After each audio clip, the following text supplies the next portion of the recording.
咱们恶犬又回来了。 Nice。恶犬病了，一直没有参加演出，原因就是我投喂食物太单一导致的。其实角蛙很好喂养，能吃的食物也有很多，乳鼠就是其中之一，干净都是杀过菌的。收到的是散装，可以自己分成小包装，跳得再好看我也不给你吃。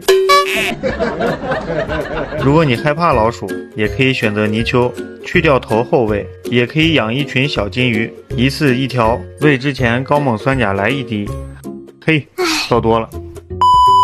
泡几分钟冲干净就可以投喂了。霸王角蛙也很喜欢吃金鱼，当你的角蛙长到6厘米以上，就可以解锁小鹌鹑了。你再卡着，不能慢点。面包虫啊，我宁可养成甲壳虫喂鸡，我也不会拿去喂角蛙。不要问我为什么，就这4样食物交替的喂食，你也能养出又胖又健康的蛙来。